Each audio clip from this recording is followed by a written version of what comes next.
አንዳንድ ጊዜ በብዙ ድካም ውስጥ ያለፍነውን ትላንት በምንለው ደብዛዛ ቀናችን ውስጥ የተደበቀውን እኛነታችንን የሚያበራ ሰላም ጤና ይስጥልኝ። የተወደዳችሁና የተከበራችሁ ውድ ቤተሰቦች እንደምን አላችሁ? እንደምን ሰነበታችሁ? እንደ ሰዓት አቆጣጠራችሁ ሰላማችሁ ብዙ ተረፍረፍ ይበልልኝ። እኔ ከሁሉ ነገር ሰላም መልካም ነው። ዛሬ አንዳንድ ነገር በጣም እየተናፈሰ ባለው ወሬ ለማውራት ነው የመጣው። በይሁም በዱባይና በደላላ ያለው ግፍ ልጆች መተውን ስራ መንገድ ላይ መጣል ማለት የአንድ ሰው ሊሰራ አንድ ሰው በሐቅ ያው አንድ ስራ ስንጀምር ብርን ለማግኘት ነው። ብርን ለማግኘት ብለን ነው አይደለ ስራ የምንጀምር። ግን እግዚአብሔርን ፈርተን ከእግዚአብሔር ጋር ቢሆን በጣም የተሻለ ነው። እያመጣችሁ ብር እየቀፈቀፋችሁ ጎዳና የምጥሉ ሰዎች ግን ፈጣሪ አምላክ ሆይ ልቦና ይስጣችሁ፣ የእጃችሁን ይስጣችሁ። እውነት የትናንትናው ልጅ ርቦኝ ተዋን ላይ እያደርኩ ሲል እኔ አንጀቴ ነው የበላው። ወንድሜ ቢሆንስ? እኔ አንዳንዴም መጥፎ ጸባይ አለኝ። ችግሮችን በራሴ ጫማ አድርጌ ነው ማያቸውና በጣም ነው በቃ ያሳዘነኝ። ወንድሜ ቢሆንስ ብዬ ነው በጣም ያዘንኩት። በጣም ነው የገረመኝ። አትስገብገቡ።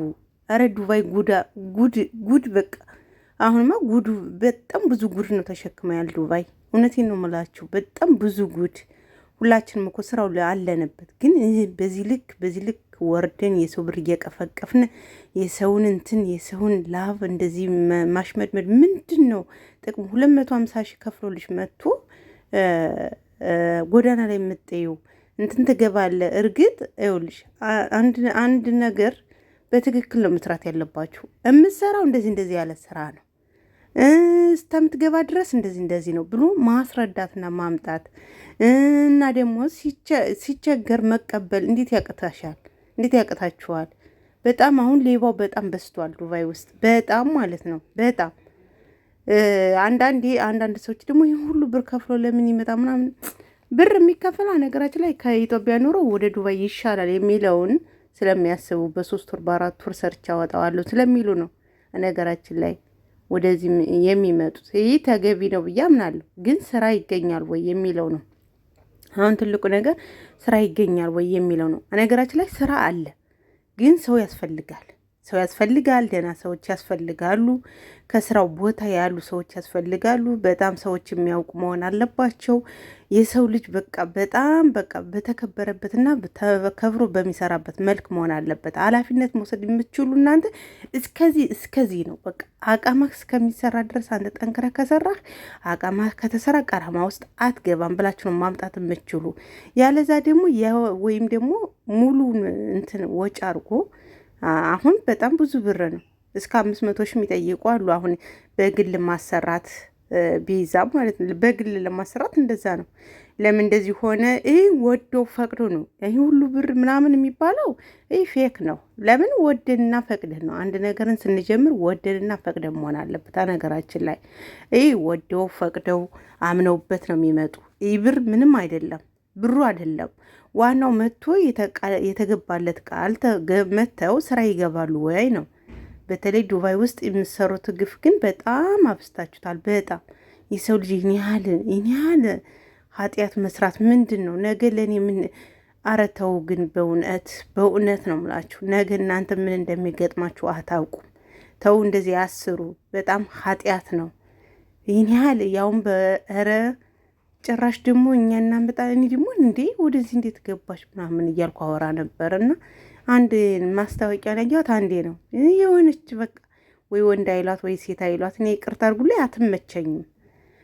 ምኗንም ሰው መሆኗ ሳይሆን የማይመቸኝ በቃ ስራ ሁኔታው ምንም በቃ ከኔ በላይ ሰው የለም፣ ከኔ በላይ እንደዚህ ነው። ገንዘብን እንዴት አድርገሽ እንደምታገኝ እኮ አሁን ገባል። አንደኛ በሰው በመቀፍቀፍ ቆጭ ብለሽ ሰሪ። እንደኛ እንደ መዳም ቤት ገብተሽ አሰሪም እንደ የሰው ብር እንደዚህ መቸርቸር ምንድን ነው? ያለዛ ደግሞ በትክክል ስራሽን ሰሪ። አሁን አንቺ ታዋቂ ሰው ነሽ እንግዲህ ተዋረድሽ፣ በዓለም ሚዲያ ነው የተዋረድሽ። እኔ እንደዚህ ነኝ ስትይ የነበር ማለት ነው። አንዳንዴ የሰው ልጅ የሚወድቅበትን አያውቅም። በምን ሰዓት እንደምንዋረድ አናውቅም። በምን ሰዓት እንደ ይህን ነገር ይህን ስራ የምንሰሩት ሰዎች ተጠንቅቃችሁ ካልሰራችሁ አንድ ቀን ያዋርዳችኋል። የሰው ሀቅ የትም አያደርስም። የትም ገንዘባችን ባርኮ ቀድሶ እንዲሰጠን ሀቃችን ባርኮና ቀድሶ እንዲሰጠን በትክክል መስራት አለባችሁ። በቃ አመታችሁ እስከ መጨረሻው ስተጥጉ ድረስ ማምጣት አለባችሁ። ሲጀምር ደግሞ 1000 ድርሃም ለደላላ መከፈሉን አላቅም ነበር። ቢከፈልስ እኔ እስከዛ ድረስ ቢከፈልስ ብትከፊስ እና ታዲያ የት መጥቶ ይገባልሻል? አንቺ የት ነው አመተሽ የምታገቢው? ስራ አለ እዚህ ትገባል ብለሽ ያመጣሽው? ምን አይነት ሀሳብ ነው የምታወሪው? ምን አይነት ንግግር ነው የምትናገሪው? አንዳንዴ አታውቁም ብላችሁ እኛም መሸጎድ አችሉም።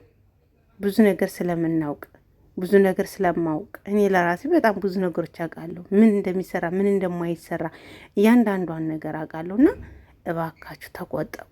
እውነት ዱባይ በጣም አሁን በመጥፎ ነገር ነው እየተጠራች ያለች። በጣም ማለት ነው። በጣም ደግሞም ተገቢ ነው። በቃ የምትሄዱበት መንገድ እርስ በራሳችሁ ትሸፋፈናላችሁ ሌቦች። እና በትክክል በሀቅ ስሩ ነው የምል። እኔ የዱባይ ጉድ መቼ እንደሚያልቅ አላውቅም።